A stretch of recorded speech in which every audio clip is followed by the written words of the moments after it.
इसे नियति कहे या किस्मत का खेल। दरअसल करीब 13 साल पुरानी बात है। एक लड़की पैदा हो जाती है।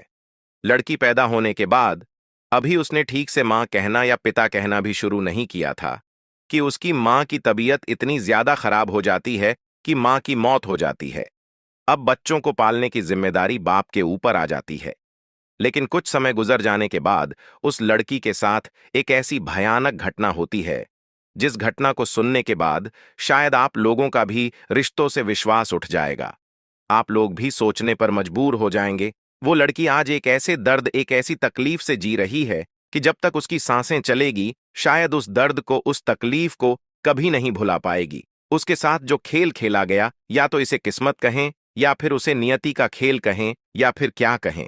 आज की इस घटना को सुनने के बाद शायद आप लोगों को भी बड़ी हैरानी होगी, परेशानी होगी। इसीलिए इस वीडियो में आप अंत तक बने रहिएगा, क्योंकि इस घटना से आपको एक बहुत बड़ी सीख मिलने वाली है। बाकी दोस्तों, हमारी आप लोगों से एक छोटी सी रिक्वेस्ट है, वीडियो को लाइक करके चैनल को सब्सक्राइब कर लीजिए। और जितने भी दोस्त हमारी इस वीडियो को जहां से भी देख रहे हैं वो कमेंट में अपना नाम और अपनी सिटी का नाम जरूर लिखें, ताकि अगली वीडियो में आपके नाम हम ले सकें।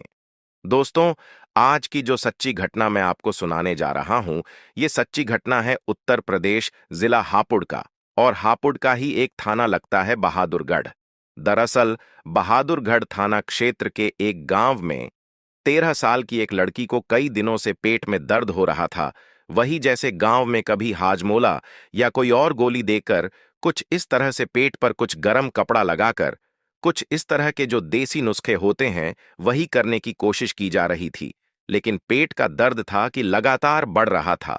वह बच्ची कहती है कि मुझे डॉक्टर के पास ले चलो। अब घर में जो भी जिम्मेदार आदमी था उसे डॉक्टर के पास लेकर जाना नहीं चाहता था। उस व्यक्ति ने सीधा हापुड़ लेकर जाता है। हापुड़ का ही एक मोहल्ला होता है। उस मोहल्ले में उस बच्ची की ताई जी रहती थी। वहां जाकर उसके पास, ताई जी के पास, उस बच्ची को, जो 13 साल की लड़की होती है, छोड़ दिया जाता है। कह दिया जाता है कि इसके पेट में कई दिनों से दर्द हो रहा है। मैंने तो कई जगह दिखाया, अब तुम ही दिखा दो। इतना कह के वह व्यक्ति तो वहां से निकल जाता है। उसके बाद ताई जी उस बच्ची को देखते हैं। देखने के बाद ताई जी की भी हालत खराब हो जाती है। तुरंत ही वह उस बच्ची को लेकर अस्पताल पहुंचती हैं। अस्पताल में जैसे जाती हैं तो डॉक्टर लोग उसे देखते ही समझ जाते हैं कि इसको समस्या कुछ गंभीर है। दरअसल वो लड़की प्रेग्नेंट हो चुकी थी। प्रेग्नेंट 13 साल की उम्र में कैसे हुई, क्यों हुई, कई तरह के सवाल थे। लेकिन डॉक्टर ने अपनी तसल्ली के लिए उस लड़की का जब अल्ट्रासाउंड कराया तो अल्ट्रासाउंड करने से पता चलता है कि वह 7 महीने की गर्भवती है। अब इस बात की जानकारी उस लड़की की ताई जी को दी जाती है कि आपकी जो बच्ची है यह गर्भवती है। अब ताई जी करें तो क्या करें, वह समझ नहीं पा रही थी। तुरंत ही परिवार के बाकी लोगों को बताया जाता है और यह सब जानकारी देने के बाद, इससे पहले कि परिवार के लोगों को जानकारी दी जाती, वहां तक बात पहुंचती, डॉक्टर के माध्यम से यह सूचना पुलिस तक पहुंच जाती है। और जैसे ही पुलिस को यह सूचना मिलती है, चाइल्ड वेलफेयर कमेटी भी मौके पर पहुंच जाती है। अब इस लड़की के पास इर्द गिर्द कई लोगों का जमघट था। यह लड़की समझ नहीं पा रही थी कि एक पेट में ही तो दर्द था, थोड़ी सी तो तकलीफ हो रही थी। इतने सारे लोगों का यहां आने का क्या मतलब है। एक तरफ डॉक्टर दिखाई दे रहे हैं तो एक तरफ चाइल्ड वेलफेयर कमेटी के सदस्य दिखाई दे रहे हैं। एक तरफ पुलिस की वर्दी पहनी हुई कुछ महिलाएं, कुछ पुरुष दिखाई दे रहे हैं। अब हर कोई उसे प्यार से पुचकार रहा है, उससे बातचीत कर रहा है। लड़की से पूछा जाता है कि बेटा, तुम्हारा यह पेट बड़ा कैसे हुआ, क्या दिक्कत हुई, क्या परेशानी हो गई। जब उस लड़की से प्यार से पूछकार कर, क्योंकि वह पहले से ही डरी हुई थी, सहमी हुई थी, समझ नहीं पा रही थी कि आखिरकार उसे तकलीफ क्या हुई है।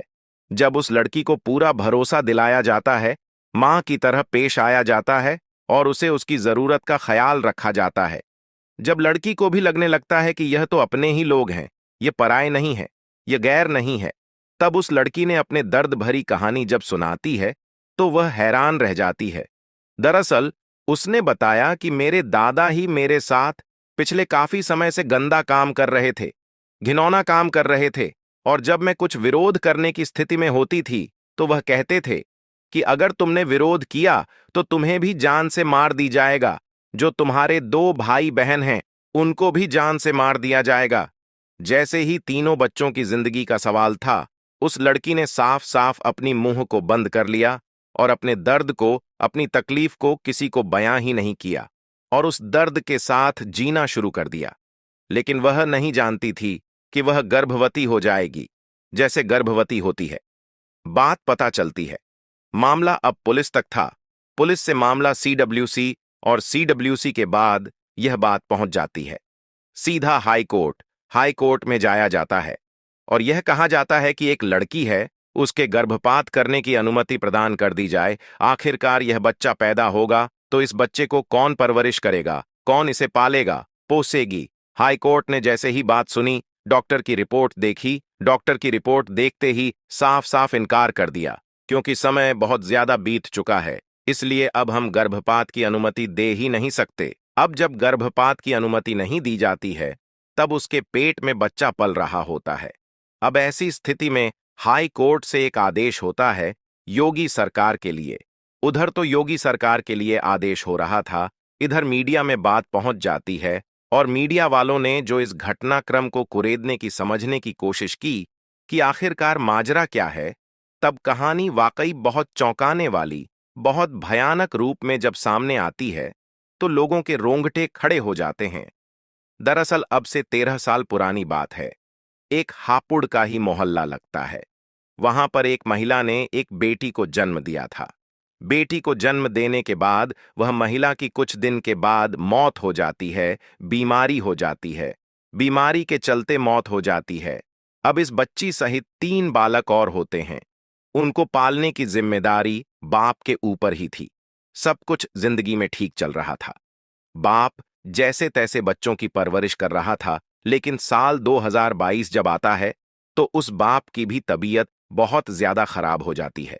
पता ही नहीं कैसे उसके प्राण निकल जाते हैं और तीनों बच्चे बिना मां बाप के हो जाते हैं।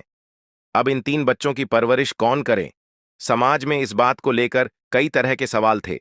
परिवार के लोगों ने ज्यादातर ने हाथ खड़े कर दिए, लेकिन बहादुरगढ़ थाना क्षेत्र का एक गांव के रहने वाले रिश्ते में इस लड़की के दादा लगते हैं, लेकिन लड़की के पिता के फूफा लगते हैं। वह एक दिन घर आते हैं, आकर कहते कि अगर किसी को कोई ऐतराज ना हो तो क्या इन तीनों बच्चों को मैं अपने साथ लेकर जा सकता हूं? क्या मैं इनकी परवरिश कर सकता हूं? जैसे यह बात सुनी तो सब के सब खुश हो जाते हैं, क्योंकि दादा और दादी का इन तीनों बच्चों के सहारे वक्त कट जाएगा। दादा उन तीनों बच्चों को साथ लेकर चले जाते हैं, लेकिन कुछ वक्त ही बीता था कि दादी की भी मौत हो जाती है। अब दादी की मौत हो जाती है। ऐसी स्थिति में दादा बिल्कुल अकेले पड़ जाते हैं।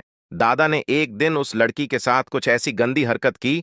जब उस लड़की ने इस बात का विरोध करने की कोशिश की, जब उसने रोने की कोशिश की, तो दादा ने कहा कि तुम्हें जान से मार दिया जाएगा और तुम्हारे जो भाई बहन हैं उनको भी जान से मार दिया जाएगा। अगर तुमने यह बात किसी को बताने की कोशिश की, अब वह बताती तो किस बताती?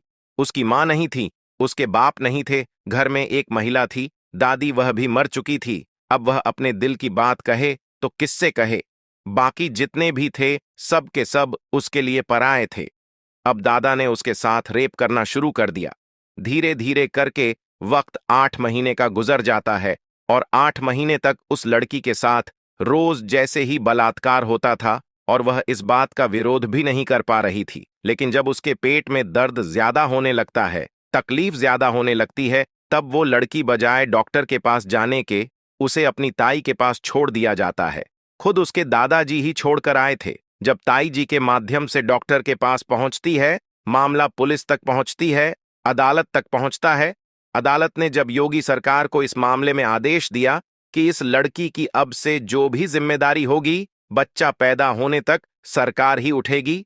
अब सरकार ने जब यह बात सुनी तो उसके बाद फिर मेरठ के डीएम को यह आदेश कर दिया जाता है कि इस बच्ची की बेहतर से बेहतर इसकी चिकित्सा सुविधा होनी चाहिए, किसी भी तरह की कोई दिक्कत नहीं होनी चाहिए, और जब तक इस बच्ची बालक पैदा नहीं होता तब तक तुम ही इसकी देखभाल करोगे। मेरठ के मेडिकल कॉलेज में लड़की को एडमिट करा दी जाती है। 17 सितंबर 2024 को वह एक बच्ची को जन्म दे देती है। जैसे ही बच्ची को जन्म देती है, मामला अखबारों में सुर्खियां बटोरने लगती है और यह कहा जाता है कि रेप पीड़िता यानी कि दादा ने जो पोती के साथ रेप किया था, उसके पेट में, उसके गर्भ में जो दादा की बच्ची पल रही थी, वह अब दुनिया में आ चुकी है। लेकिन इसका होगा क्या करेंगे? क्या अब यही सवाल था? लेकिन चाइल्ड वेलफेयर कमेटी इस मामले में सक्रिय थी और चाइल्ड वेलफेयर कमेटी के माध्यम से इस बच्ची को सारा और कारा एक संस्था होती है। सारा और कारा संस्था के बारे में अगर हम बात करें तो वह ऐसे ही बच्चों को एडाइन अप कर लेती हैं और सारा कारा संस्था से कुछ ऐसे माम बाप जिनको बच्चे नहीं होते हैं या बच्चों को रखने की ख्वाहिश वो जाहिर करते हैं, तो वह सारा की जो वेबसाइट होती है वहां जाकर आवेदन कर देते हैं और आवेदन में लकी ड्रा के माध्यम से शायद होता है, उससे जिस बच्चे का नंबर जिस माँ बाप के पास तक पहुंच जाता है, फिर उस बच्चे को वह माँ बाप पालते हैं। फिलहाल वह बच्ची सारा और कारा संस्था की तरफ जाने की ओर अग्रसर है। अब उस बच्ची का क्या होगा जिसके पेट में बच्ची पल रही थी? वह 13 साल की ही तो है। अब उसकी परवरिश कौन करेगा? क्योंकि दादा को जुलाई के महीने में गिरफ्तार कर लिया गया था। गिरफ्तार करने के बाद जेल भेज दिया गया था। पुलिस की कोशिश है कि उसे, जब तक वह जिंदा रहे तब तक वह सलाखों के पीछे रहे और बड़ी से बड़ी सजा दिलाने की कोशिश उसको की जा रही है। लेकिन इस बच्ची की परवरिश, बाकी बच्चों की परवरिश, ये बड़ी होगी तो शायद जो दर्द इसने इन 8 महीने या 9 महीने में महसूस किया होगा, वह शायद उस दर्द को कभी भी भूल नहीं पाएगी। जब तक जिंदा रहेगी तब तक वह या तो नियति को कोसती रहेगी या फिर अपने नसीब को कोसते रहेगी कि उसका नसीब ही ऐसा था, या फिर प्रकृति ने उसके साथ कुछ ऐसा ही खेल रचा था कि तुम्हें धरती पर जाना है और तुम्हारे साथ ऐसा ऐसा सब होता चला जाएगा। माँ बाप भी छोड़ जाएंगे, परिवार भी छूट जाएगा। तुम जैसे किस हाल में रहोगी, कुछ कह नहीं सकते। दोस्तों, इस पूरे घटनाक्रम को सुनाने का उद्देश्य किसी को परेशान करना नहीं है, किसी का दिल दुखाना नहीं है, बल्कि आपको जागरूक करना है, आपको सचेत करना है। आप बच्चों को कम से कम ऐसी बातें जरूर सिखाएं जिससे यह पता चल सके कि सही क्या है, गलत क्या है। अभी भी वो लड़की अकेली ही रहेगी। यदि पहले दिन ही जैसे उसके साथ गलत काम हुआ था या होने की कोशिश हुई थी, काश उसने उस दिन अपने दादा का पुरजोर तरीके से विरोध किया होता तो शायद उसके साथ कभी ऐसा घटना होती ही नहीं। लेकिन वह विरोध नहीं कर पाई। उसे डर लग रहा था कि वह जाएगी कहां। अब अगर वह सोचे कि अब कहां जाएगी तो उसके पास अभी भी कोई सवाल नहीं होगा। इसलिए कम से कम अपने ऊपर होने वाले किसी भी अपराध का पुरजोर तरीके से विरोध करें, ताकि कोई बड़ा अपराध आपके साथ ना हो जाए और जिंदगी भर तक आप पछताने के काबिल ना रहे। इसलिए कोई ऐसा काम होने ना दें। तो दोस्तों, मिलेंगे फिर एक नई वीडियो में। आप अपना ख्याल रखें।